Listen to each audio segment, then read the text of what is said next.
sit together for about 10 minutes to let anybody that's late come in, settle our attention, connecting your mind with the present moment, with your breath,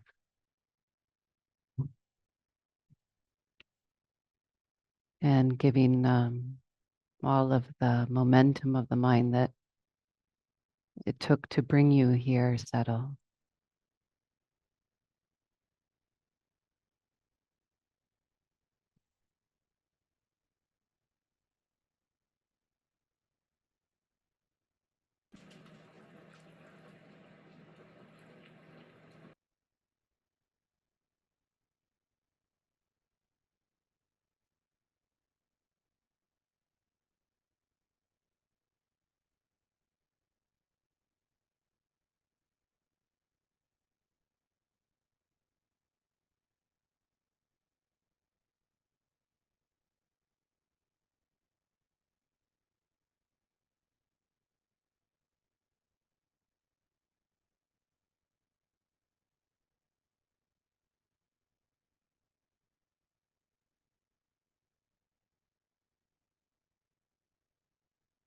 Giving yourself permission to release the duties in your life, your work, your families.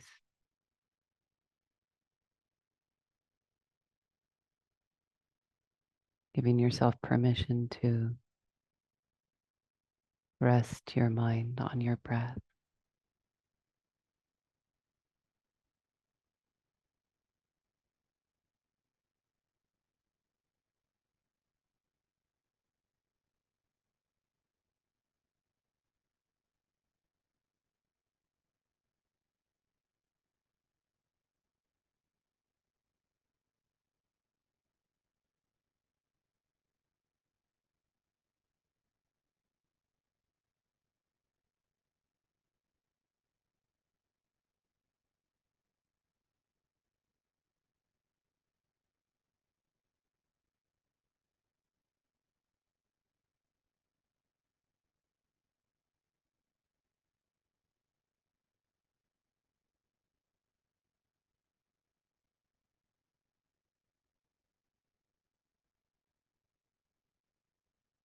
Allowing any tension in the body, in the head, shoulders, chest, stomach dissolve.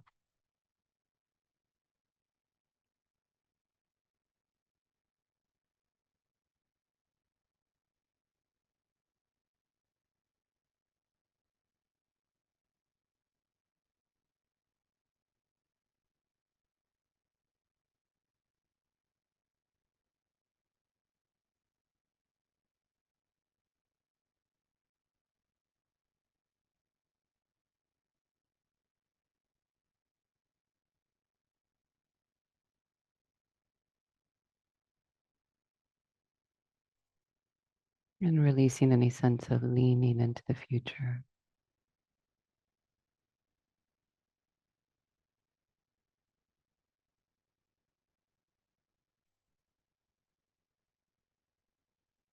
Slowly settling the heart and body in this present moment.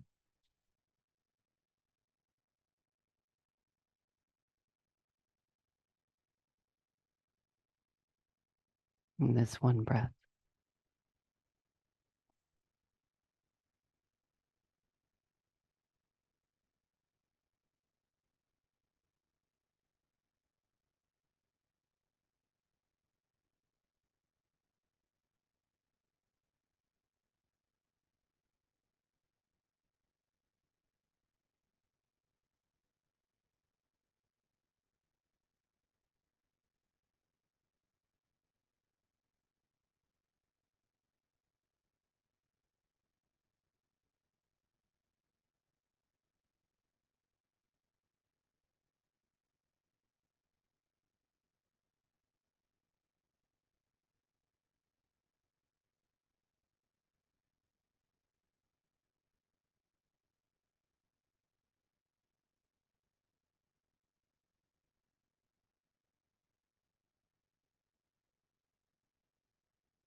Good morning, everybody. Welcome back.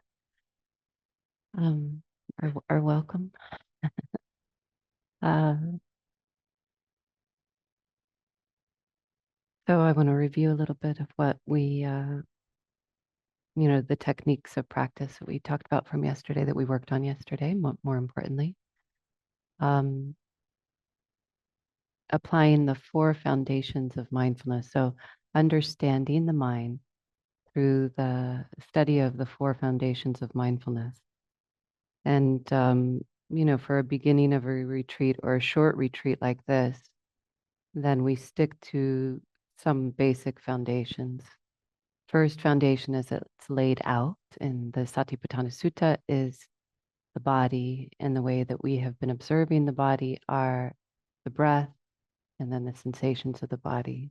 So those are the things that will become very apparent to us, that are easy to perceive, and where we rest our attention on what is called the primary object. So purpose of mindfulness meditation is to be aware in the present moment of any experience that is happening concurrent with its happening. And it could be anything, like we talked about yesterday. It could be your thinking mind. You could take that as that's something that's actually happening in the present moment and that you can observe. But the skillful way to work with the mind is to give it an object, that the mind doesn't tend to have a strong opinion about, or like or dislike, which is our breath. So the breath is soothing to the mind. It's a neutral object. And so resting it there brings the kind of calm that we need, as does concentration. So concentration means holding one thing in your attention. If the mind moves around a lot, then there's not a lot of concentration. So mindfulness needs the support of concentration. So we take the breath as the primary object, but not that that is important. The breath is not important. What's happening is important. And whatever is happening is, could not be otherwise. And it's observable. Nothing gets in the way of our mindfulness practice. So mostly we look at breath, the wandering mind, watching the mind wander, noting it as such, coming back to the breath to take the mind out of the stories, which can get very tricky, bringing the attention into the body. The body doesn't leave the present moment, right? It's only the mind that does. And then into our sense doors, which when we're sitting with our eyes closed, mostly is the sense of hearing. Our eyes are closed. We're not tasting anything. Smells are not changing much, or the sense of touch. So the touch of our hands, the touch of our seat against the cushion, any touch point we can observe, and the sensations that come from that. So those to be referred to again and again to protect the mind. So mindfulness is called a protector, a guard. The practice of mindfulness guards us from what we were talking about yesterday, the psychic irritants or the afflictions. So our job is just that one moment of being aware. In the moment that you're fully watching the breath, an inhale and an exhale, that moment, the mind isn't feeding anything negative. So that will bring clarity and calm to the mind. Remember, we're going to identify not with the psychic irritants to relate to your mind or the heart as naturally luminous, and anything that obstructs your clear vision as a visitor, not you, not yourself. So we talked about the qualities of effort in our mindfulness when we talked about crossing the flood. The Buddha was asked how he crossed the flood without pushing forward and without staying in place. So that's the quality of right effort, to not push and to not stay still, but the mind stays riding the wave of present a moment experience, right? It keeps changing. Normal attention gets involved with and has an experience and then starts to cling to or push it away. But with us, we're not clinging to anything, not pushing anything away, but a sound arises, sensation in the body arises, not, creating a story about it and not clinging to it and not pushing it away. And so that effort can be done in a very relaxed way. It's not with force in the body, and you want to check in with your body regularly to see if there's tension, because if there's tension, then you're probably forcing in some way or resisting in some way. We can't always catch it in the mind. We're not catching the mind. If we were, we would be fully realized beings, and we're not. Uh, the mind is doing all kinds of things that we can't catch. So we bring the attention into the body. Notice the body's experience. And we didn't catch that the mind is resisting something, but we can feel the resistance in the body, relax the body. That affects the mind too. You might be able to trace it back with investigation to see those things. We talked about Ajahn Chah's instruction to not try to become anything or make ourselves into anything. When you sit, let it be. When you walk, let it be. Grasp at nothing and resist nothing. That's the inclination of the mind during mindfulness practice. So we talked about those four foundations. So foundations: body, feeling, tone of experience, the sensations of pleasant, unpleasant, or neutral, which accompanies us in every human experience that we have and in our meditation practice. Learning to, the Buddha talked about there's four kinds of efforts that we can make in the world. Efforts that are uncomfortable that lead to something that is beneficial. Efforts that are comfortable that lead to something that is beneficial. Efforts that are, did I say uncomfortable at first? Uncomfortable. Comfortable that lead to something that is beneficial. Anyways, do you get what I'm saying here? You do get the gist? Yeah, okay. Or things that lead to unbeneficial that are comfortable, things that lead to benefit that are comfortable. Okay. Okay. So if we measure success in our life by our comfort, which we do when we're craving, when we doubt things that we're doing because it's uncomfortable, we get knocked off our path because it's uncomfortable. That becomes not the measure of our practice, whether we're comfortable or not, but whether this thing leads to benefit. And if you're practicing mindfulness, you will be comfortable sometimes and you will be uncomfortable. But the thing that you can know is that it will bring to benefit. So how do you call that in yourself? If you're brand new, you don't know that yet. You might have a kind of blind faith in it. But if you've practiced before and you've felt that benefit, then you can make that arise in your mind, that faith that says, this does lead to something that is beneficial to me. So not measuring practice through this Vedana, through the feeling tone of our experience, moving into uncomfortable places, seeing that you can do it. It's only the mind that tells you you can't endure this discomfort, this emotion, this feeling in your body. It's only one of the hindrances, which is what we're going to talk about today. So in the foundations, we have body, we have feeling, tone, pleasant, unpleasant, neutral sensations, always happening in life. And then we have consciousness, the aware mind. And then the fourth foundation is full of a lot of things. The Four Noble Truths, the six sense doors, the seven factors of enlightenment, and the five hindrances. And that's what we'll talk about today. So nivarana is the word for hindrance, and it also means an obscuration or a veil. I really like that word veil because that comes with this, what we talked about yesterday, distrust of the hindrances. Like this isn't clarity. And in our life, we trust the hindrances. And again, these are hindrances that knock us off the path of meditation, but also anything that you're doing in life. So they're good for you to know. They get in the way of any goal that you're moving towards, a worldly goal. Buddha didn't teach that because he taught only the highest goal, because the highest goal has the most potential or the certainty of bringing the most refined kind of pleasure or happiness that a human can experience. So that's all the Buddha taught. He didn't teach how to make a lot of money. He could have. he could have, he knew the causes and conditions to put in for that, or how to attract a lot of, you know, people falling in love with you or whatever. He could have. But he saw those things as not ultimately satisfying. And he knew that because he experienced that himself as a person of great conditions for the time that he lived in.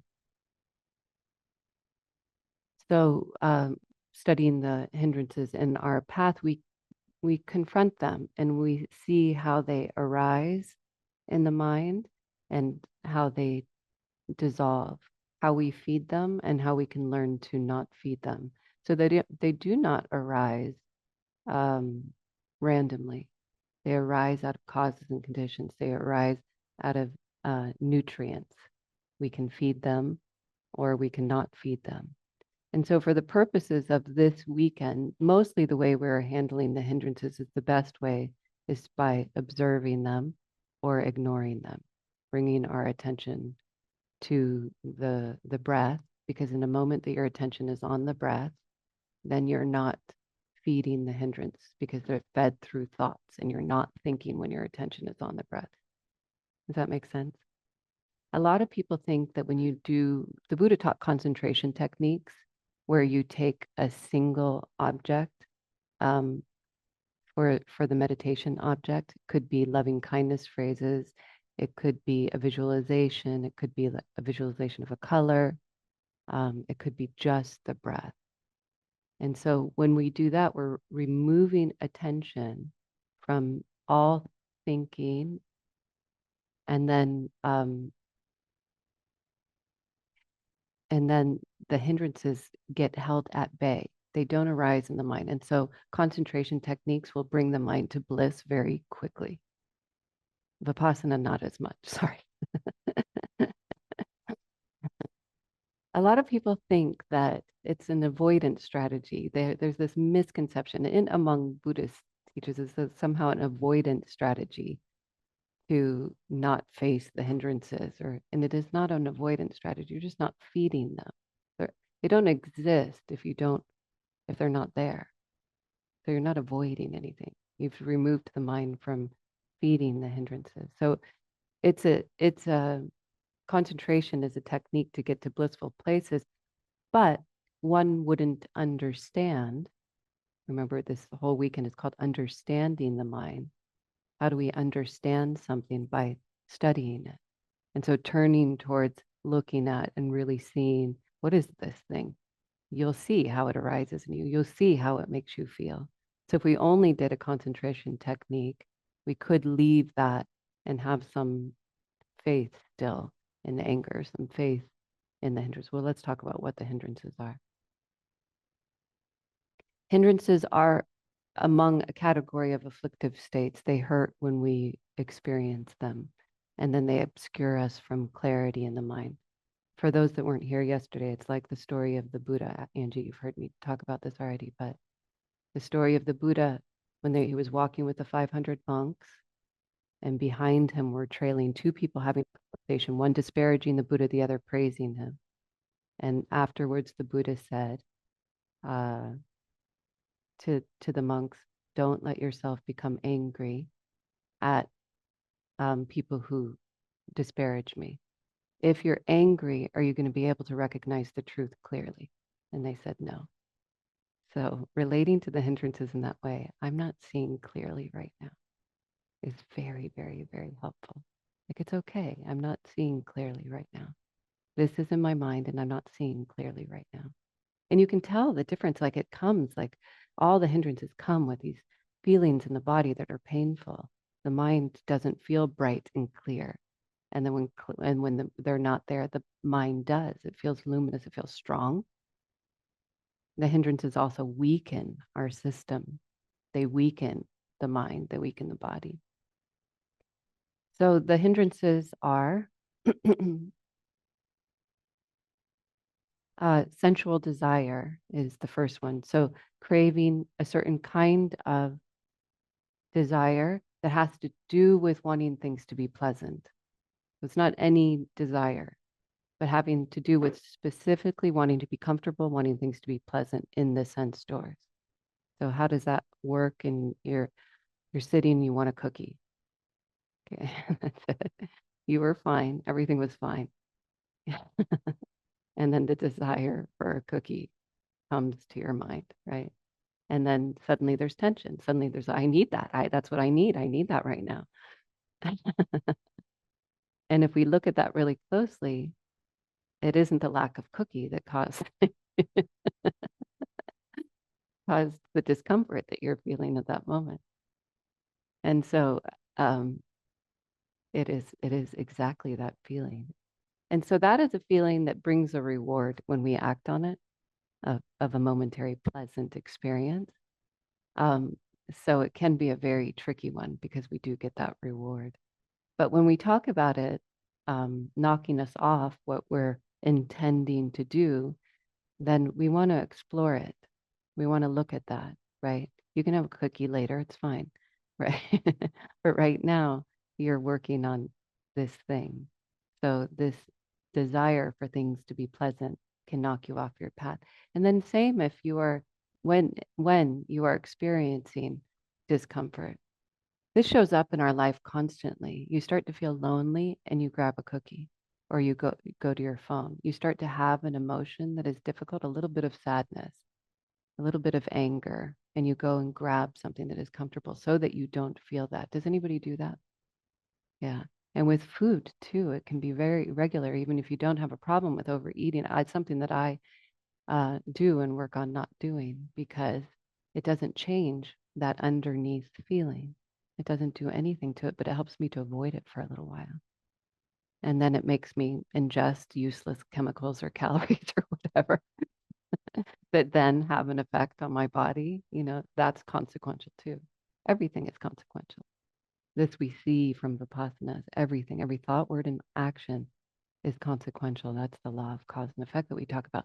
That is the second insight that is seen from our practice. The causes always have an effect. So we have all these ways of avoiding facing the reality of our lives. It's very funny, our human condition, right? We're rarely able to stay and fully be in the present moment. What is it that's pushing us out of the present moment all the time? Are these very hindrances? And it gets hilarious sometimes, and it's good to laugh because it's like, oh my God, what is this thing that's making me chase something that leads me to misery? You know, that's what corrupts our mind. So turning toward that, which the Buddha personified as Mara. Have you guys heard of Mara? Yeah, Mara in Thai tradition is thought of as the personification of these internal human forces. In the Burmese tradition, they're thought of beings that come and try to possess and corrupt your mind. Which of those do you like better? It doesn't matter. Your preference. I like the second one way better because that's what it feels like to me. That's what I'm like, I don't want you here, okay? Jealousy or what are you doing for me? I don't want you. And here you are, or craving or anger or fear. We really don't want you here, fear. But here you are. So I find it very helpful to think of, they call them Maras and all of the shape. Mara would send his daughters to try to distract the Buddha or whatever. And so how do we, it is like mind control. It's like something that is trying to corrupt the mind. That happens in life with propaganda, with advertising. We are trying to be mind controlled by authorities and by views and opinions conflicting. This way is right, this way is right, this way is right. And they're trying to tell you advertising is such an evil business, isn't it? Their whole thing is mind control. But there's a strength against mind control. You cannot get into somebody's consciousness. You can get into their thoughts, but you can't get into their consciousness. You can feed thoughts, and the mind is very easily susceptible to picking up views, opinions, ideas, because they've been repeated over and over again. And what is the strength that prevents us from doing that? Mindfulness. We're reflecting on thoughts. Is this really true? I'm holding it like it's true. I'm clinging to this view. this opinion, this idea, but is it really true? And so with that, nobody can control your mind, and Mara can't control your mind. And you can have the overhand. You can overcome the afflictions of mind. You can get on top. I've had experiences on retreat intensive practice where I was like, no, no, Mara. And I really had like every thought was like vanishing, vanishing, vanishing, vanishing. And I'm not special for that. All that took was consistent effort. And then it got strong, you know. You put in that mindfulness gets stronger. What are we strengthening in our heart and mind? Whatever you frequently think about and ponder upon will become the inclination of your mind, said the Buddha. So what do we strengthen throughout our day? It's consequential. Self-hatred, worries, fear, you know, limited identification of yourself, unworthiness. Do you guys ever do that? If you think about it, you're strengthening. What we're feeding with our attention, we're strengthening in the mind. Buddha called it yoniso manasikara or ayoniso manasikara, wise attention. What are we attending to with the mind? How often did the Buddha want you to check in with that? That's right, constantly, whether you're standing, sitting, walking, or lying down. Attending to the mind. That was his last advice before he died. Strive forward with or go forward with appamada, non-negligence, always watching the mind. Because on this realm, Maras comes in to create all kinds of things that hurt us. You know, and things that just hurt us, you know. You wake up in the middle of the night and full of fear and worry or whatever. Nothing, you know, we're not hurting anybody with that, but it just hurts us. But there's a tool like, oh, mindfulness, and then those things can dissolve. So sensual desire as the first of the hindrances. So hindrance, I never liked as a word as a translation, even though I keep using it because everybody uses it. That's the only reason why. And it helps you then. I like veil, the veils. I like obscuration. Um, Obstacle is another one, but with the sense that you're running an obstacle course. So you don't want to think of these visitors. They will come up. Yesterday, worry came up for me very, very strongly through a whole sit. So and no longer do I think this isn't supposed to be here. I got to get it out of the way. I just think, oh, this is here. I have to study it. So expect that the things will arise, and then we want to see what are the thoughts that are feeding it, what are the feelings in the body, how does it affect us, you know, just through pure observation and awareness. Ill will or aversion is the second hindrance. So also related to pleasant or unpleasant experiences. When we experience something that is unpleasant and we are not mindful, then aversion will arise. They call all of the hindrances like a second arrow. You have the thing that hurts and the reaction to the thing is different, aversion. And then that aversion creates more pain in the body. So our way of working with all of these for this weekend's sake, there's a lot of different ways to work with the hindrances, is just through direct observation of them. So aversion arises, noting it as such, welcoming it even, and then observing the body's sensations. The antidote to it is loving kindness. The aversive mind tends to look at all of the negative factors of a situation. And so it narrows its attention onto only negative things or faults, you can say. Sloth and torpor is translation of another one. Any kind of sleepiness, non-energy, the opposite of energy in your mind. A kind of dullness of mind. Procrastination is also in this category. So the non-energy, and it results from unwise attention, ayoniso manasikara, that fails to arouse energy or discernment such as dwelling on boredom or lethargy. So the mind will start to lose interest in the breath, right? Oh, there's nothing new here. And then it's like, that's how it arises. Very subtle little, thoughts like, there's nothing interesting. There's nothing to see. Okay, I just go. And so we can kind of arouse energy in the mind in various ways. In Burma, they'll say pull on your ears, similar to pinching yourself, getting the blood flowing, standing up, opening the eyes, doing walking meditation. Those are ways of kind of bringing energy up, or taking an extra object. So if you're watching the rising and falling, between the falling and the rising, or the inhale and the exhale, between the exhale and the inhale, bringing the attention to a touch point.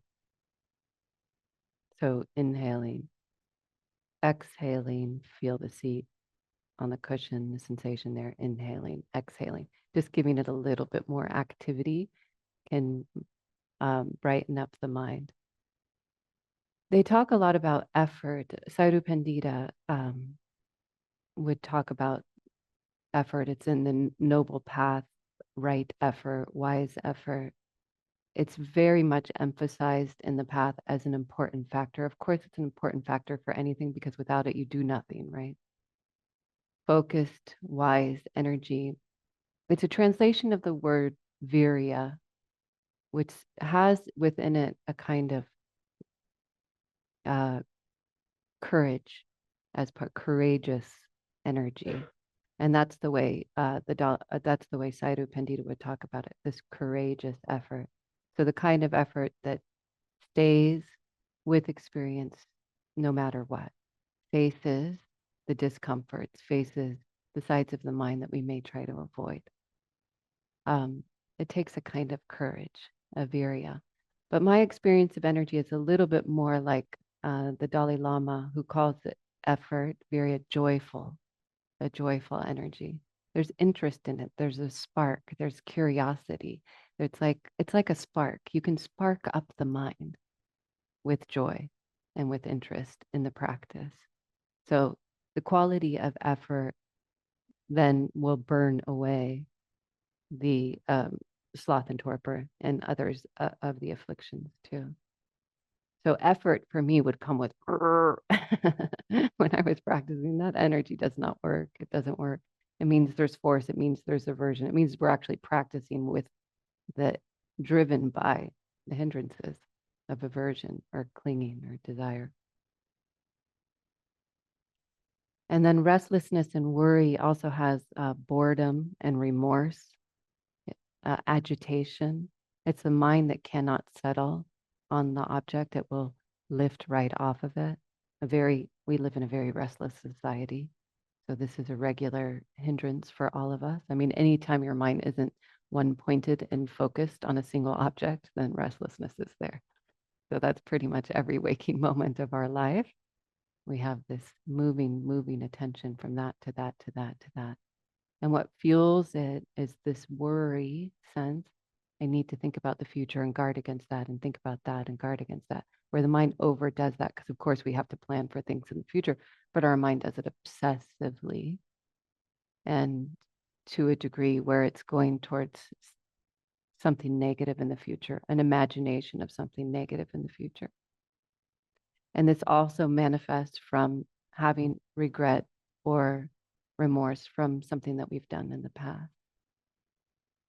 The path of Vipassana is a purification. It resolves problems. At the moment of your death, things that are unresolved are going to come back to you. Your karmic relationship, everybody in your life, you have a karmic relationship with. Some of those are solved, resolved, clear, and some of those are not solved or resolved because of things they've done or because of things that you've done. At the moment of death, you'll think about the things that you did. And so we don't have to wait for the moment of death. Coming to a Vipassana retreat is like facing death. It really is. I saw that everything, all the psychological things that will come to you at death come up, and they're meant to. And so you start to go, oh, I did that in that relationship. I didn't see it before, but I did that. If you read or hear about near-death experiences and they have the life review, that's exactly what happens to people. Thousands and thousands and thousands and thousands of cases of people who have the same experience where they review their life and they saw something that they did that they regretted. But without shame or judgment or anything, they get this healing from it and understanding. We're here to learn these things, and Vipassana helps us to learn them before the time of our death, which will help us to get to the next place, be higher. We'll keep visiting experiences and circumstances in life. It is very much like Groundhog's Day here on this earth realm. The experiences come back, they come back, they come back. You've probably seen that. Have you seen that? Yeah, until you learn the thing that you're supposed to learn. And so Vipassana will bring it up to the surface and will bring the past things that you've done. That we have to understand there's a helpful kind of remorse that is a recognition of something that you've done in the past. It becomes unhelpful when you start to dwell on it with regret. You cannot change the past, When you start to identify with that, hate yourself for it, when the mind starts to sink down. So recognizing remorse is something that is helpful for a moment. Oh, I see that. Set an intention not to do it again, and then let it go. And if it keeps coming, then hold it in the same way that you do your mindfulness practice, naming it, and then looking at it very, very clearly. And with that reflection, is this changing anything? Is this helping? Is this leading to anything that is beneficial? And then doubt is the last hindrance, stems from unwise attention to investigate the Dharma, which means the way things are, the reality in the present moment, leading to uncertainty about the practice. It can lead to uncertainty about the Buddha, teachers, Sangha. So that's what knocks us off of the path of our Vipassana practice. You can doubt yourself. You can doubt the method of practice. You can doubt the teacher. You can doubt the Buddha. Doubt comes in all kinds of other forms, though, and you'll see it as it's the subtlest of the hindrances. So anger is so easy to recognize. I think most people recognize anger when it's there. The resentment, it creates a lot of rigidity in the body, right? Or pain or heat or fire. Very, very painful. But doubt does too, but on a much more subtle level. And so it can be the more subtle hindrance, but you do want to name it. When you're speculating too much, it could come from uncertainty. The mind that kind of will start spinning over, but what about that? And where did that come from? And why did that? And then there's anxiety that kind of goes along with that, a lack of clarity. So they say to counter that is to bring the attention on something that can be known. And for our purposes here, what can be known is, am I breathing in or am I breathing out? Simplifying the mind and giving the mind permission to be simple. A lot of people think, oh, we need our thoughts to understand things, but there's a direct experience understanding that comes from awareness itself. We need direct experience and awareness. It's not, and thoughts help to organize all of that, right?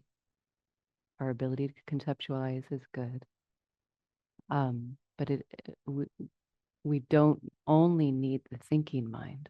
We need direct experience, awareness, and seeing clearly. So with Vipassana meditation, we are not thinking about our experience, but sitting with it directly.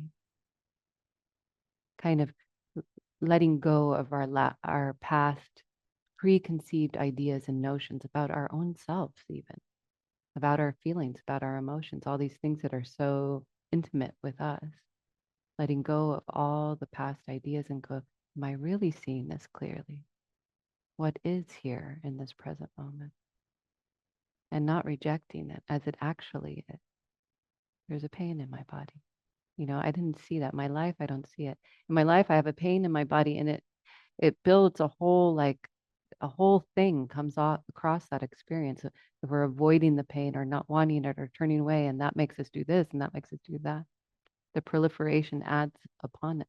But with mindfulness, we see there's a pain here, and then that pain has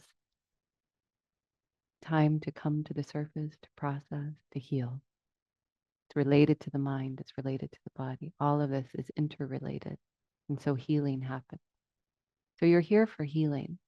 That is the whole purpose of Vipassana meditation. And it surely heals.